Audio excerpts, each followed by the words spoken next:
어느 산악 지역에서 폭설로 인해 터널이 붕괴되면서 여러 사람이 그 안에 갇히는 사고가 있었습니다.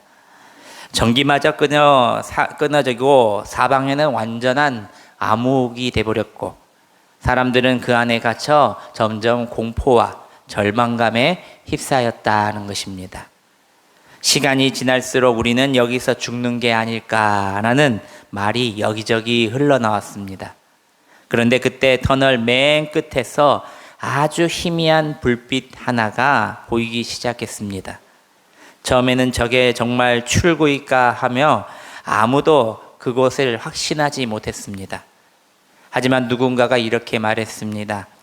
아무리 작아도 저 불빛이 있다는 건 밖과 연결이 돼 있는 것이다. 그곳을 한번 가보자. 그 순간 사람들은 눈빛이 달라졌습니다. 바로 절망이 희망으로 바뀌기 시작했던 것입니다. 그 불빛 하나 때문에 사람들은 다시 일어섰고 서로를 붙잡고 그 방향을 향해 움직이기 시작했다는 겁니다. 결국 그들은 무사히 터널 밖으로 나올 수 있게 되었다는 이야기입니다. 사랑하는 성도 여러분, 인생에 이런 터널들이 다 있다는 것입니다. 아무리 애써도 나아지지 않는 상황들, 기도해도 응답이 없는 것처럼 느껴지는 시간들, 앞이 전혀 보이지 않는 절망의 터널들이 우리 인생 가운데 있다는 것입니다. 혹시 여러분 중에서도 지금 그런 터널을 지나고 계신 분이 지금 있으십니까? 이제 더 이상 희망이 없다고 느끼는 분이 있으시다면 오늘 본문에 등장하는 혈루병 여인의 터널 속에 어떻게 구원을 받았는지 우리가 오늘 말씀으로 은혜 받으시기를 바랍니다. 12년 동안 고통의 터널을 걸었던 그녀입니다. 의사도 돈도 사람도 더 이상 그녀를 도와주지 못하는 것이었습니다. 그러나 그 어두운 인생의 터널 속에서 그녀는 한 줄기의 빛을 보게 되었다는 것입니다. 그 빛이 바로 예수 그리스도셨다는 겁니다. 오늘 우리는 이 여인의 이야기를 통해 절망의 끝자락에서 발견하는 참된 희망, 그리고 2026년 새해를 살아갈 우리에게 필요한 참된 믿음이 무엇인지를 보려고 합니다. 그렇다면 여러분, 절망의 끝에선 이 여인의 모습은 인간적인 노력과 한계를 보여주고 있는데 먼저 이 여인의 세 가지 절망을 우리는 알아야 합니다. 이 세 가지 절망, 첫째는 육체적인 절망이었다는 것입니다. 우리 26절 말씀을 우리 스크린을 보시면서 함께 봉독합니다. 시작. 많은 의사에게 많은 괴로움을 받았고 가진 것도 다 허비되었을 때 아무 효험이 없고 도리어 더 중하여졌던 자에 그녀는 의사들이 말하는 대로 다 해보았다는 것입니다. 여러분, 몸이 아플 때 어떻습니까? 명의에게 찾아보려고 애를 쓰지 않습니까? 의사는 의사여도 전국에서 내놓으라는 명의. 제가 아는 권사님도 남편을 살리기 위해서 있는 돈 없는 돈 다 끌어가서 또 명의에게 찾아갔더니 거기에서 뭐라고 하냐면 나을 수 없는 병입니다. 이렇게 말하는 그것을 듣게 되었습니다. 이 의술로는 할 수 없는 병입니다. 그 권사님은 교회에 나와서 그 교회에 보면은요 이렇게 소예배실이 지하에 있어요. 지하 1층에 식당하고 같이 붙어 있는데 그곳에서 하나님을 부르짖으면서 남편 살려달라고 간절히 기도했습니다. 그 남편이 어찌 되었을까요? 돌아가셨을까요? 제가 왜 그런 말을 했을까요? 살았기 때문입니다. 하나님의 은혜로 살았습니다. 지금도 살아 있습니다. 의사가 전국에서 유명하다는 명의가 의술로 안 됩니다 했던 것이 예수님께 나왔더니 예수님께 무릎 꿇고 기도했더니 나았던 것입니다. 이것은 말로 설명할 수가 없습니다. 저희 신학교에 다녔던 우리 전도사님들 보면은요, 그분들이 신학교에 오게 된 이유를 또 그 간증 내용을 들어보면은요, 정말 놀랍습니다. 병원에서 죽었다 해서 암덩어리가 발견되었다고 했는데 자신이 주님을 믿겠습니다, 주님의 일을 하겠습니다고 서원을 했더니 그 다음날 검사로 갔더니 암덩어리가 깨끗하게 사라져가지고 의사도 놀랬다는 겁니다. 다시 한번 찍어보고 또 찍어봤다는 겁니다. 아, 이것은 하나님의 놀라운 기적이구나 해서 자신이 하나님께 서원하겠다는 다짐을 가지고 신학교에 오는 또 전도사님이 많았습니다. 여러분, 병이 낫지 않았다 말합니다. 인간의 노력으로는 해결할 수 없는 문제가 이 세상에 너무도 많다는 것입니다. 둘째로 경제적인 절망이 그녀에게 있었습니다. 26절을 계속 보면은 뭐라고 나와 있냐면 가진 것도 다 허비하였으되. 여러분, 이 그녀에게는 치료비커녕 생활비조차 이제는 남지 않았다는 겁니다.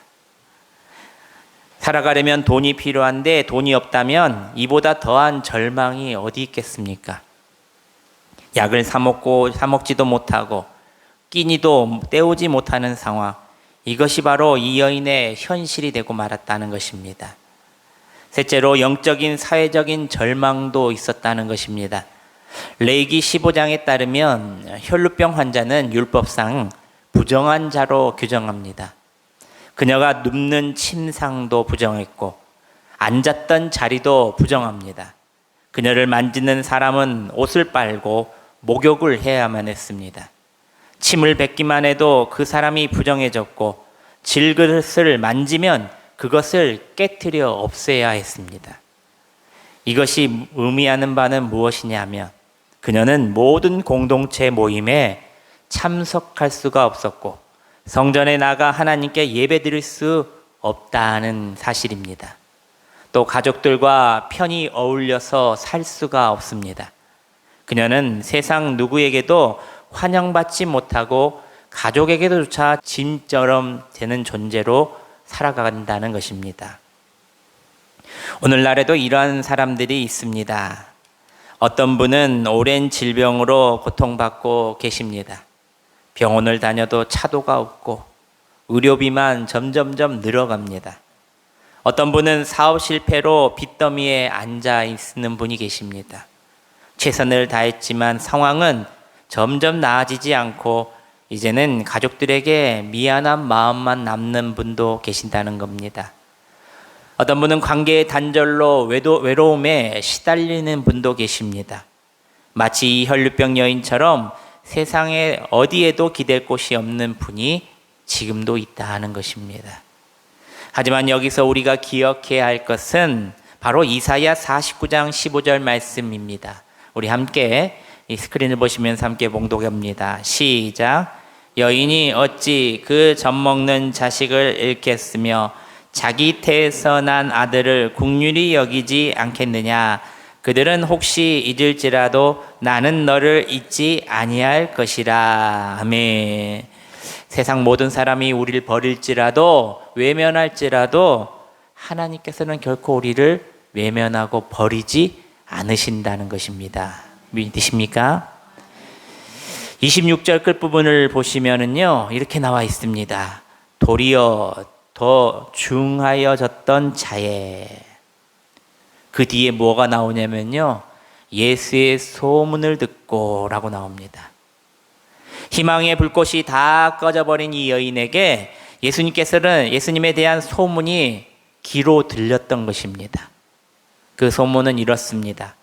나사렛 예수라는 분이 하나님 나라를 전파하면서 죄인들을 용서해 주신다더라. 병자들을 고쳐주신다더라. 맹인이 눈을 뜨고 중풍병자가 낫고 귀신이 쫓겨나고 한센병이 고침받고 안진뱅이가 일어나 걷더라. 특별히 마가복음 3장 10절에는 이렇게 기록하고 있습니다. 이는 많은 사람을 고치셨으므로 병으로 고생하는 자들이 예수를 만지고자 하여 몰려왔더라. 왔음이더라. 아멘. 예수님을 만지고자 하여 몰려왔다는 거예요. 누가복음 6장 19절 말씀에도 이런 비슷한 말씀이 나옵니다. 온 무리가 예수를 만지려고 힘쓰니 이는 능력이 예수께로부터 나와서 모든 사람을 낫게 함이로라. 할렐루야. 어떡합니까? 예수님을 어떻게 한다고요? 만지려고 했어요. 예수님을 보려 한 것이 아니라 예수님을 만지려고 했다는 거예요. 요즘에 어린아이들이 가장 하고 싶은 게 뭡니까? 애들한테 물어보면은요, 연예인이요. 그렇습니다. 그래서 여자애들한테 너는 어떤 연예인이 되고 싶냐? 그러니까 장원영이요. 그러더라고요. 그래서 제가 다른 연예인들은 몰라도 장원영은 알고 있습니다. 보니까 TV 선전에도 예쁜 연예인들 나오잖아요. 가수인데. 아, 저런 가수가 되고 싶구나. 근데 그런 애들이 어떻습니까? 보기만 하길 원할까요? 가까이 가고 싶고, 그 연예인들하고 만지고 싶고 그러는 거예요. 예수님을 만지고 싶은 병자들, 만지고 싶은 사람들이 많았다는 겁니다. 바로 예수님을 만지기만 해도 병이 낫는다는 소문이 이미 퍼졌던 것입니다. 이 소문을 듣는 순간 여인에게 무엇이 생겨났냐면, 저를 한번 따라서 합니다. 믿음이 생겨났다. 시작. 나 같은 사람도 아무 희망이 없는 나도 예수님을 만나면 구원받을 수 있겠구나. 이 병이 치유받을 수 있겠구나. 28절 말씀을 보면은 그녀의 마음을 너무나도 잘 표현하고 있습니다. 우리 스크린을 보시면서 28절 말씀을 봉독합니다. 시작. 이는 내가 그의 옷에만 손을 대어도 구원을 받으리라 생각함일러라. 아멘. 사랑하는 여러분, 믿음은 어떻게 생겨납니까? 첫째로 저를 한번 따라서 합니다. 들음에서 난다. 시작. 둘째로 그리스도의 말씀으로 난다. 시작. 여러분, 로마서 10장 17절 말씀에 이렇게 나옵니다. 그러므로 믿음은 들음에서 나며 들음은 그리스도의 말씀으로 말미암느니라. 아멘. 첫 번째가 뭡니까? 들음입니다. 들려오는 소리, 소문일지라도 이 복음의 소리라는 겁니다. 이 여인은 예수님에 대한 소문, 곧 복음을 듣고 믿음이 생겨났던 것입니다. 여러분, 세상 사람들은 믿음이라고 말을 못합니다. 왜냐하면 이게 믿음인지 모르기 때문에. 그래서 믿음을 희망이라고 말합니다. 다시 말해서 그 복음의 소식을 듣고 자신이 희망이 생긴 것입니다. 교회가 왜 전도를 할까요, 여러분? 어떤 분들은 이 전도를 보면서도 밑빠진 독에 물 붓기다라는 잘못된 생각을 가지는 사람들이 너무나도 많습니다. 교회에 수많은 예산을 투입하는데 전도를 왜 하느냐, 거기서 한 영혼이 되느냐, 이런 분들도 계십니다. 그래서 요즘에는 전도에도 오지 않는다, 아무리 좋은 것을 줘도 받지 않는다, 전도가 되지 않는다라고 믿음 없는 말을 하는 사람들이 많습니다. 그런데요, 여러분, 전도하는 교회가 부흥한다는 것입니다. 할렐루야. 전도하는 교회가 살아나는 것입니다. 우리 믿음이 살고 우리 지역이 사는 겁니다. 하나님께서 그렇게 만드셨어요. 전도 안 된다고 전도 안 하고 돈 아깝다고 거기에 투자를 하지 않으면 살아날 길이 없다는 겁니다. 교회는 점점 도태되고 교회는 점점 빈자리가 늘어난다는 것입니다. 몇 달 전에 우리 바티칸 성 베드로 성당 광장에 우리 한국 최초의 천주교 사제인 김대건 신부의 성상이 세워졌습니다. 이것은 놀랄 일입니다. 왜냐하면 이 바티칸 로마 대성당에 보면은요, 카톨릭, 여기에 동양인 최초로의 이 동상이 세워졌다는 것은 세계적으로 놀랄 일입니다. 그들이 살았던 조선 후기에는 혹독한 천주교의 박해가 있었습니다. 복음이 들어왔는데 이 복음을 믿고 쌍놈과 선비들이 어떻게 말해요? 형님, 동생, 아우 하면서 그 계급을 무너뜨리고 서로 얼싸안았던 그 계급이 깨져 있는 상태에서 그것을 이해할까요? 안 그렇습니다. 사대부의 원리를 세우면서 그들을 모조리 잡아다가 죽였다는 겁니다. 혹독한 천주교의 박해가 있었던 이 조선 후기 시대에 소위 말하면 목숨을 걸고 예수를 믿은 사람들이 있었다는 겁니다. 1836년에 조선에 잔입한 프랑스 파리 외방 전 교회 선교사님들로 통해 복음이 이 땅에 널리 전파되기 시작했습니다. 이 성직자이던 정신의 성직자의 양성의 길을 걸어가야겠다, 이 사람들이 있습니다. 내가 죽어도 이 땅에서 이 민족의 그대로 선교사님들이 이어갔으면 좋겠다. 그것도 이 나라 사람으로. 그래서 이 나라 사람의 성직자를 만들기 위해 세 사람을 보냅니다. 그런데 세 사람 가운데 한 사람은 병으로 순교하고 두 사람만 남았는데 이 그 한 사람만이 우리 한국 땅의 신부로서 사제의 성품을 받게 되었다는 것입니다. 그것은 바로 김대건 신부라고 합니다. 그는 목숨을 건 한국인 최초 카톨릭 사제 성품을 받고 조선 땅에 복음이 더 깊게 널리 퍼지도록 많은 사람들에게 목숨을 걸고 선교했던 사람입니다. 사랑하는 여러분, 이는 누군가가 들려줘야 한다는 것을 가지고 있는 사람이었습니다. 누군가가 해야만 할 일을 내가 해야 한다. 그리고 돈과 시간과 노력이 필요한 이 모든 선교의 사명을 마치고 전합니다. 누군가가 그 일을 해야 한다면 내가 하겠다 하며 하나님께 말했던 사람입니다. 그 일은 바로 주님이 가장 기뻐한 일이심을 알았기 때문입니다. 여러분, 믿음은 들음에서 납니다. 이 선교사의 소리로 인하여, 이 사제의 신부의 소리로 인하여 많은 영혼들이 주님의 품으로 돌아왔다는 것입니다.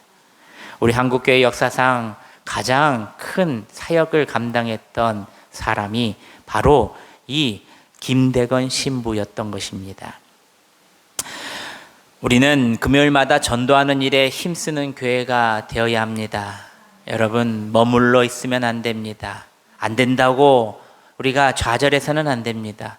우리는 사명받은 자로서 들음으로 많은 사람들에게 복음을 들리고 예수 믿으라고 소리쳐야 한다는 것입니다.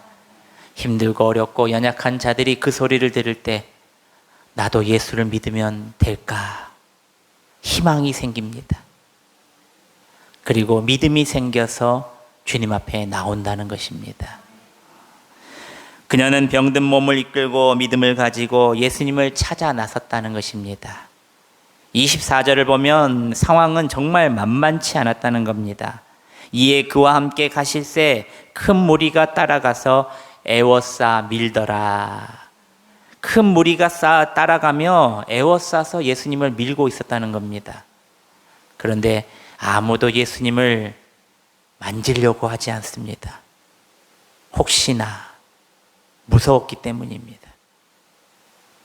이때는 바로 예수님께서 회당장 야이로가 죽어가는 12살의 딸을 살리려고 급히 그곳으로 가던 중이었는데 수많은 군중들이 예수님을 에워싸고 예수님을 한 번이라도 보려고 밀치고 있었다는 것입니다. 그런데 이 연약한 여인이 수많은 무리를 비집고 예수님께 다가가 결코 쉬운 일이 아니지만 예수님을 만진 것이었습니다. 게다가 그녀는 아까도 말씀드렸듯이 율법상 부정한 사람이었습니다. 만약 사람들이 자신이 혈류병 환자인 줄을 알게 되면 그 자리에 돌을 쳐 죽여도 되는 그런 상황이었던 것입니다. 돌에 맞아 죽어도 되는 상황. 하지만 그녀는 희망을 가졌습니다. 믿음을 가졌습니다. 그리고 포기하지 않고 예수님의 옷자락을 만집니다. 이번 기회를 놓치면 영원히 기회가 사라질지 모른다는 절박함으로 목숨을 걸고 온 힘을 다해 무릎을 짚고 예수님께 한 발짝 나갔던 것입니다. 27절 말씀입니다. 우리 함께 봉독해 봅니다. 27절 시작. 예수의 소문을 듣고 무리 가운데 끼어 뒤로 와서 그의 옷에 손을 대니, 그녀는 예수님의 뒤로 와서 몰래 옷자락에 손을 대었다는 것입니다. 여러분, 몰래입니다. 몰래. 왜냐하면 자신이 혈류병 여인이라는 것을 알게 되면 그 자리에서 죽을 수 있기 때문입니다. 전에 이 여인이 예수님의 옷자락을 저는 꽉 붙잡는 줄 알았습니다. 간절한 마음으로 예수님을 꽉 붙잡아서 예수님이 알았다, 이렇게 생각을 했습니다. 그런데 우리가 성경책 원문을 제가 잘 찾아보니까요, 손을 대다 만지다라는 말을 히브리 언어로 하면은 나가가라고 말합니다. 14개의 번역 성경을 비교해 보는 결과 12개는 손을 대었다라고 나와 있고, 나머지 2개의 성경에는 만졌다라고 번역하고 있습니다. 한마디로 영어 성경에는 이것을 모두 합해서 뭐라고 말하냐면 터치했다, 만졌다 라고 사용합니다. 그녀는 예수님의 옷을 꽉 붙잡는 것이 아니라 아주 미세하게 터치했던 것입니다. 누구도 모르게, 예수님까지도 모르도록. 왜 그랬을까요? 그녀는 율법상 부정한 사람이었기 때문입니다. 만약 그녀가 예수님을 붙잡는다면 예수님도 부정하게 만든 것이 되었기 때문입니다. 더 죽어 마땅한 일이 벌어지는 겁니다. 그래서 그녀는 아무도 모르게 감히 붙잡지도 못하고 살짝 터치한 것입니다. 또 그녀는 소경이나 문둥병달처럼 큰 소리로 나와서 다윗의 자손이여 나를 불쌍히 여겨 주시옵소서라고 외칠 수 있던 여인이 아니었습니다. 그녀가 자신의 정체를 드러내는 그 순간 군중들이 그녀의 부정함을 보고 돌을 던지기 때문입니다. 그녀가 할 수 있는 것은 오직 몰래 예수님의 옷자락을 살짝 만지는 것뿐이었습니다. 그런데 놀라운 일이 일어납니다. 우리 29절 말씀입니다. 함께 봉독합니다. 시작. 이에 그의 혈류 근원이 곧 마름에 병이 나은 줄을 몸에 깨닫느니라. 아멘. 예수님의 옷자락에 손을 대는 바로 순간 무려 12년 동안 그녀를 괴롭히던 혈류병이 완전하게 깨끗이 나아버렸다는 것입니다. 할렐루야. 주님께로부터 능력이 나와서 그녀의 병을 고쳐주신 것입니다. 30절 31절 말씀입니다. 예수께서 그의 능력이 자기에게서 나간 줄을 곧 스스로 아시고 무리 가운데 돌이켜 말씀하시되 누가 내 옷에 손을 대었느냐 하시니 제자들이 여짜오되 무리가 에워싸 미는 것을 보시며 누가 내게 손을 대었느냐 물으시나이까 하되, 제자들은 이해하지 못했습니다. 수많은 사람들이 밀치고 있는데 누가 만졌는지 어떻게 알 수 있습니까? 라고 예수님께 반문했던 것입니다. 하지만 예수님께서는 아셨습니다.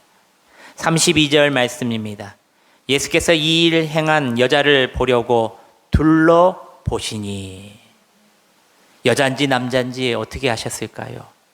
예수님은 다 아셨다는 겁니다. 예수님은 그의 여인을 보고 싶어 하셨습니다. 절망 속에서 믿음으로 나와 자신의 옷자락을 터치한 가련한 여인을 찾고 계셨던 것입니다. 이 말에 놀란 여인은 이렇게 행동합니다. 33절 말씀입니다. 우리 함께 봉독합니다. 시작. 여자가 자기에게 이루어진 일을 알고 두려워하여 떨며 와서 그 앞에 엎드려 모든 사실을 여쭈니. 아멘. 여인은 더 이상 숨길 수가 없어서 떨며 모든 사실을 솔직하게 주님 앞에 나와 이렇게 고백합니다. 그때 예수님께서 하신 말씀이 있습니다. 우리 34절 마지막 말씀입니다. 함께 봉독합니다. 시작. 예수께서 이르시되 딸아 내 믿음이 너를 구원하였으니 평안히 가라. 내 병에서 놓여 건강할지어다. 아멘.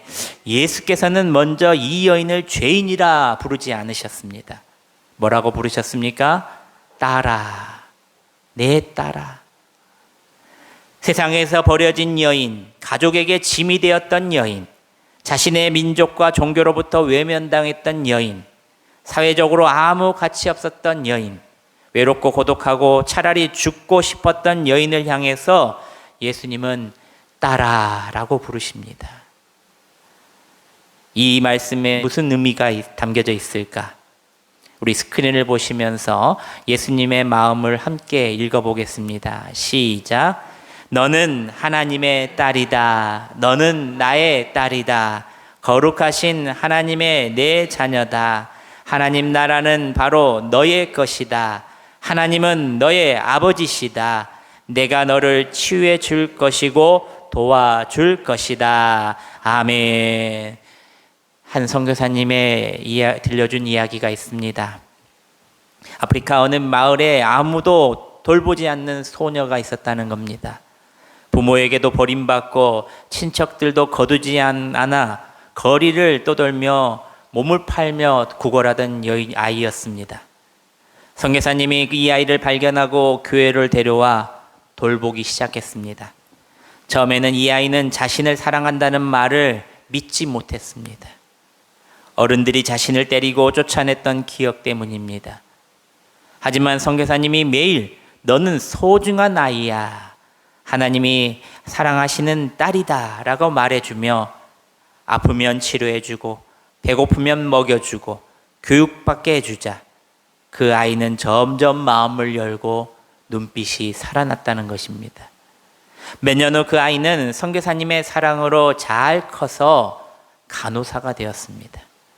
그리고 그가 받은 사랑을 자기처럼 버려진 아이들을 돌보는 의료 사역자로 서게 되었다는 것입니다.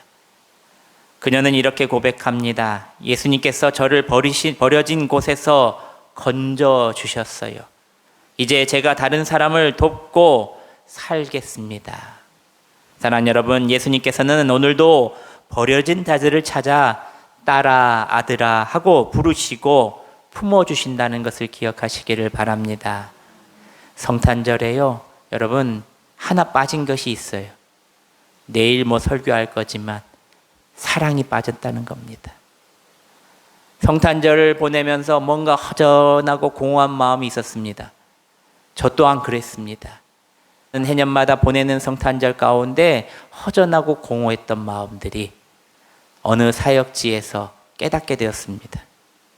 어느 사역지에 가니까요, 성탄절 날에 놀지 않고 예배 끝나면은 부랴부랴 선물을 사서 선물을 포장을 하고 가서 요양병원에서 성탄 노래를 불러주고 할머니 한 분 한 분마다 예수 믿고 구원받으세요 라고 복음을 전했던 것이 생각납니다.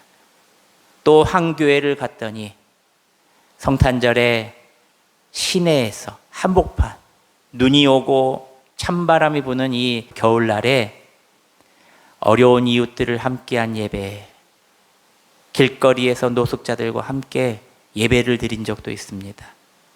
그런데 그때마다 마음이 너무나 뜨거워지고 예수님의 사랑이 느껴졌던 것입니다.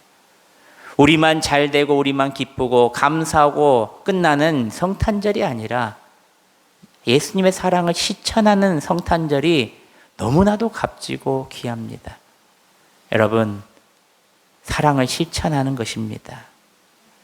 사랑하는 여러분, 말씀을 맺습니다. 우리는 이제 2026년 새해를 곧 맞이하게 됩니다. 돌이켜보면 올 한 해 2025년도 쉽지 않은 한 해였습니다.